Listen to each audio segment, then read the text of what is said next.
Gue yakin sebagian besar dari kalian pasti setuju kalau gue bilang episode 4 JJK Season 3 kemarin adalah salah satu episode terbaik dalam anime Jujutsu Kaisen. Yang bahkan rating dari episode tersebut aja nyampe 9,8 di website IMDb. Nah, tapi kenyataannya episode 4 kemarin itu hanya dianggap bagus dan masterpiece oleh penonton global aja. Sedangkan penonton Jepang lebih banyak yang kecewa sama episode tersebut. Dan karena hal ini juga, akhirnya terjadi drama yang cukup besar di Twitter antara kubu yang setuju sama penonton Jepang ataupun setuju sama penonton global. Nah, tapi sebenarnya drama apa sih yang terjadi dan apa yang mereka kritisi sampai-sampai terjadi drama yang cukup besar di antara dua kubu tersebut? Oke, gue bakal jelasin semua hal tersebut di video kali ini, yang tentunya semampu gue juga ya.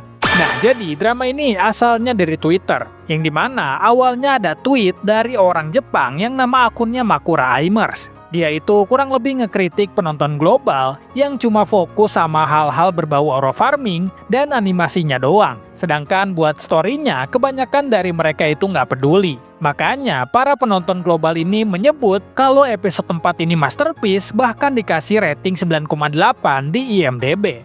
Sedangkan sebaliknya, dia ngelihat episode 3 kemarin, yang merupakan episode sangat penting dan inti dari arc kali ini, itu malah dikasih rating 7,7 di IMDb. Padahal di Jepang sendiri, episode 3 malah lebih diapresiasi karena penjelasan peraturan calling game yang mudah dipahami dan dibuat lebih menarik daripada manga aslinya.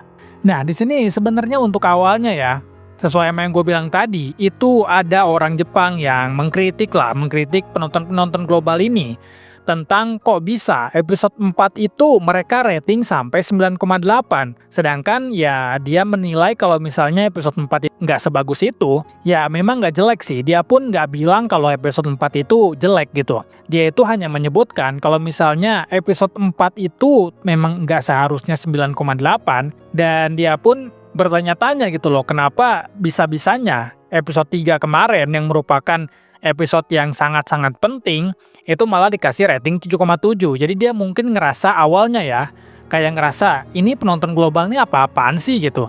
Mereka nih nonton anime tapi kok kayak nggak mau ngerti ceritanya gitu. Mereka nggak peduli sama ceritanya. Yang penting ngelihat kayak animasi yang bombastis, terus kayak hal-hal berbau aura farming, ya mereka bakalan kasih rating besar secara cuma-cuma gitu. Dan menurut gue sih ini sangat-sangat valid ya apa yang dia katakan ini. Karena kalau misalnya kalian ngelihat ya, contohnya deh kayak Solo Leveling kemarin, itu kan menjadi anime of the year gitu, anime terbaik di tahun 2024 ya kalau nggak salah ya, apa 2025 gue lupa. Kalau nggak salah sih 2024, yang dimana menurut gue itu sangat-sangat konyol, karena Solo Leveling itu literally nggak ada story-nya gitu loh. Story-nya kayak satu orang leveling up terus, aura farming terus, udah gitu doang gitu. Cuma bantai-bantai, udah gitu doang. Penonton global kebanyakannya suka sama yang kayak gitu loh. Ketika ngelihat animasi yang bombastis, mereka tuh bakal langsung kayak, wih nge-spam rating 10 gitu. Padahal kan dari segi cerita, itu sebenarnya nggak terlalu mendalam dan nggak terlalu dapat juga gitu. Ceritanya apa, ceritanya tentang apa, terus bagaimana backstory-nya, ya mereka nggak peduli. Yang penting animasinya bagus, yang penting aura farmingnya banyak, ya penonton global bakalan puas. Ya itu menurut gua kurang lebih apa yang dia katakan ya. Nah tapi sebenarnya ya, gua pun ada tidak setuju juga sama si orang ini gitu. Karena mau bagaimanapun, ya namanya anime gitu. Ya walaupun memang benar story itu sangat-sangat penting di dalam anime. Cuma namanya anime, itu kan berbau animasi gitu. Anime aja singkatan dari animation. Animasi gitu, literally animasi. Jadi kalau misalnya animasinya nggak bagus, atau animasinya acak-acakan, ya kita lihat kayak One Punch Man Season 3 kemarin lah. Kayak story-nya kan ya oke lah, lumayan lah. Gue nggak bisa bilang story-nya masterpiece atau kayak gimana, tapi yang jelas story-nya bukan story yang jelek gitu. Atau bahkan mungkin story-nya lebih fun daripada Jujutsu Kaisen, mungkin ya. Mungkin, ada mungkin beberapa orang yang bisa menganggap seperti itu. Cuma kan walaupun story-nya mungkin oke atau bagus, ya animasinya kan membuktikan segalanya gitu. Animasinya nggak sebagus itu. Bahkan nggak cuma kita nggak suka gitu loh. Bahkan bukan cuma penonton global yang nggak suka. Orang-orang Jepang pun ya sebenarnya nggak peduli juga. Dan nggak suka juga sama One Punch Man Season 3. Yang dibuat bener-bener ya kayak ngasal aja, nggak niat aja gitu.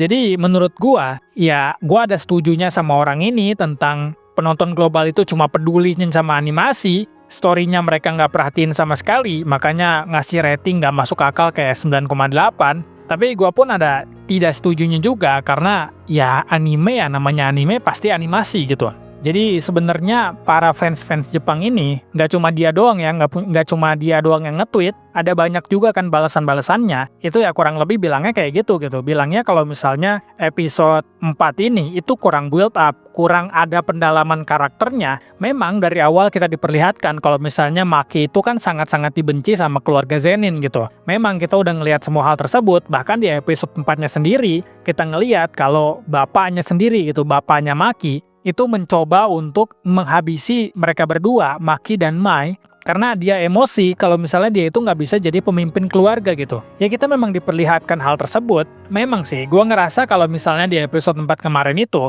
memang nggak banyak karakter development gitu, nggak ada rasanya aja. Rasanya memang puas aja gitu loh, puas karena kita ngelihat pembalasan dendamnya Maki, memang sih bener. Cuma yang gue maksud nggak ada rasanya itu adalah kayak, ya udah kita cuma dimanjain sama visual yang luar biasa aja. Ya udah gitu aja gitu loh. Bukan berarti jelek ya, sangat-sangat bagus kok. Gue pun mengakui kalau misalnya episode kali ini tuh adalah episode salah satu yang terbaik di Jujutsu Kaisen gitu. Dari season 1 sampai season 3, ya salah satu terbaiknya adalah di episode 4 ini. Cuma ya tetap aja, menurut gue tuh kayak kurang aja, kayak kurang ada rasanya gitu. Kurang ada story yang di-delivernya tuh apa gitu. Maksud dan tujuan dia itu apa gitu. Membantai, oke membantai. Tapi terus apa gitu. Ya kurang lebih itu sih yang gue rasain. Mungkin banyak orang pun yang ngerasain hal yang sama gitu. Mereka tuh cuma puas secara visual, tapi mereka secara cerita kayak apa nih yang gue dapetin tuh apa gitu. Dia oke kita ngedapetin kalau misalnya dia itu balas dendam dan lain sebagainya. Tapi terus apa lagi gitu. Kan nggak banyak juga yang bisa kita dapetin. Nah mungkin itu adalah hal yang dikritisi oleh orang-orang Jepang ini gitu, sama fans-fans Jepang. Makanya mereka tuh bingung banget kenapa kok bisa rating episode 4 ini itu 9,8, padahal pendalaman karakternya kurang, story yang diceritakannya pun kurang dalam juga, banyak adegan-adegan yang di-skip, terus pacingnya pun nggak sebagus itu, terlalu banyak fokus ke aura farming, tapi ratingnya malah 9,8 gitu. Sedangkan di episode 3 kemarin yang bener-bener story banget dan animasinya pun bagus ya bisa gue bilang ya. Karena kan memang di episode 3 itu fokusnya itu kepada penjelasan peraturan calling game. Dan ya itu sangat diapresiasi kan, sesuai yang mau gue bilang tadi. Di Jepang sana tuh episode 3 sangat diapresiasi karena penjelasannya sangat mudah dimengerti dan dibuatnya itu mendelivernya sangat-sangat bagus. Jadi enak untuk dilihat lah. Nah, tapi di sini nih mulai balasan dari komentar orang-orang global, yang dimana para fans global JJK ini malah nanggepin dengan konyol. Menurut gue ini benar-benar konyol banget sih. Entah mereka bilang kalau fans Jepang pengen ada adegan anak kecil, ya dalam tanda kutip ya, adegan anak kecil, ya kalian baca sendiri lah. Mungkin gue ada screenshotannya, ya ini benar-benar nggak layak untuk gue sebutin sih.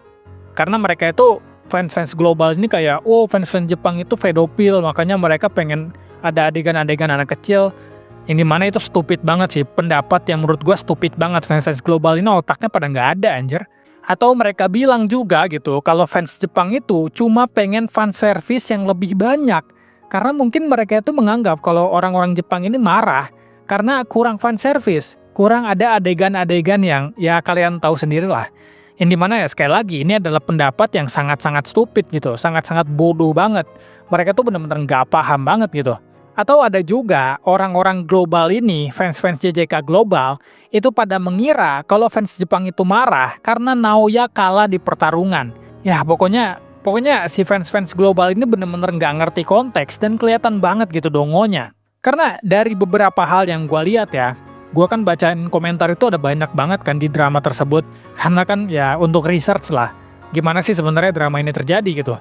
Gue ngeliat hampir kayak 95% lah orang-orang global ini pendapatnya tuh bener-bener ngaco-ngaco semua anjir. Bener-bener mereka itu nggak paham sama konteksnya apa, nggak paham apa yang disampaikan sama orang-orang Jepang ini, apa yang dikritisi gitu. Padahal kan ya gue udah bilang tadi kan, kalau misalnya orang-orang Jepang ini ngekritisi kalau misalnya episode 4 itu dibuat dengan tidak sebagus itu secara story gitu. Secara visual mungkin emang bagus. Dan orang-orang Jepang pun mengkritisi kenapa orang-orang global ini bener-bener kayak haus banget sama visual yang bagus tanpa ada story di belakangnya. Tapi ya sekali lagi, orang-orang global ini menanggapi komentar tersebut bener-bener mind-blowing gitu. Bener-bener kayak apa gitu loh, kayak yang bilang kalau misalnya orang Jepang itu misoginis lah, pengen apa namanya, kayak nggak suka sama perempuan, apa coba itu nggak jelas banget anjir. Mereka bilang kalau misal orang Jepang itu nggak suka sama perempuan gitu. Nggak suka kalau misalnya Maki menang gitu. Itu nggak masuk akal, nggak dapet gitu. Kayak konteksnya tuh bahkan nggak ke situ. Bahkan orang Jepang aja nggak peduli sama hal tersebut tuh, nggak ngomongin hal tersebut. Terus ada yang bilang kalau misalnya orang Jepang tuh pedofilia, itu nggak jelas banget sih menurut gua. Bener-bener fucked up banget ini orang-orang nih. Terus bilang kalau misalnya fan service-nya kurang lah. Terus bilang kalau misalnya Naoya kalah, makanya orang-orang Jepang pada marah. Lah kan kocak ya. Ini mereka tuh perlu tahu gitu. Kalau misalnya orang-orang Jepang ini itu kebanyakan itu baca manganya dulu sebelum nonton animenya. Makanya mereka tuh mengkritisi animenya karena mereka udah baca manganya. Karena kan kalau misalnya di Jepang itu memang mereka punya budaya membaca yang kuat dan manga itu adalah salah satu budaya mereka juga gitu. Jadi ketika manga, mereka tuh lebih prefer mungkin baca manga daripada nonton anime. Makanya ketika mereka ngelihat animenya, lah kok kayak ada yang beda sama manganya gitu. Kok nggak sesuai sama manganya dan lain sebagainya lah, makanya mereka kritisi. Tapi si fans-fans global ini bener-bener di luar konteks semua. Mereka tuh ngekritisi orang-orang fans-fans Jepang ini dengan di luar nalar lah. Ini kayak dongonya minta ampun anjir. Dongonya tuh bener-bener di luar alam semesta. Ini bener-bener aneh banget gitu loh. Kenapa mereka tuh bisa mengira bahwa orang Jepang marah karena Naoya kalah? Padahal kan orang Jepangnya aja udah tahu gitu. Karena kan mereka pembaca manga. Mereka tuh udah tahu kalau misalnya Naoya pasti bakal kalah. Jadi nggak ada yang kecewa ataupun marah karena Naoya kalah gitu. Itu nggak ada hubungannya sama sekali. Tapi bener-bener lah orang-orang global ini bener-bener stupid sih. Menurut gue kebodohannya itu di luar nalar banget sih. Tapi ya sebenarnya walaupun fans global sedongo itu ya, yang gue bilang tadi 95% orang-orang global ini di komentar bener-bener dongo-dongo. Tapi faktanya sebenarnya ya, sebagian fans global itu masih ada yang waras kok. Dan yang ngerti sama konteksnya, malahan kebanyakan setuju sama orang-orang Jepang tersebut gitu. Karena kan sebenarnya orang Jepang tadi pun mengkritisinya tuh kayak bener gitu. Maksudnya nggak ada menjatuhkan sama sekali. Mereka tuh kayak, ya oke lah ini mungkin memang bagus, nggak jelek gitu loh. Episode 4 tuh nggak jelek.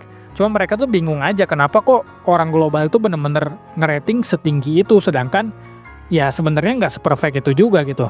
Ya kurang lebih kayak gitulah ya. Ada yang setuju. Jadi kalau misalnya fans Jepang itu kebanyakan ya setuju sama pendapat orang Jepang tersebut. Karena kan mereka mungkin satu bahasa dan mereka pun ngerti sama konteksnya. Tapi kalau orang-orang global, 95% itu pendapat mereka tuh dongo sih menurut gua sih. Pendapat mereka tuh bener-bener out of context banget. Di luar konteks banget. Nggak ngerti lah gua itu dongonya minta ampun gitu. Dan sebenarnya dramanya masih terjadi sampai sekarang ya, masih gede banget. Bahkan sampai ada isu rasial juga, ya itu udah parah lah. Ya pokoknya dramanya tuh gede banget sih sebenarnya sih. Ya udahlah ya, maksud gua ya welcome to Twitter sih menurut gua sih. Tempatnya orang-orang ribut gitu. Gak ada satu hari tanpa ribut di Twitter gitu. Karena apapun diributin gitu loh di sini. Bahkan hal kecil kayak anime aja, ngekritisi anime aja bisa ribut sampai isu rasial. Sampai rasis-rasis segala gitu. Jadi ya kurang lebih kayak gitulah ya. Drama yang terjadi di Twitter ini yang disebabkan sama satu orang sebenarnya ngekritisi episode 4 dari Jujutsu Kaisen ini. Oke, kurang lebih kayak gitu aja mungkin untuk video kali ini. Terima kasih buat kalian yang udah nonton dan sampai ketemu lagi di video selanjutnya. Bye-bye.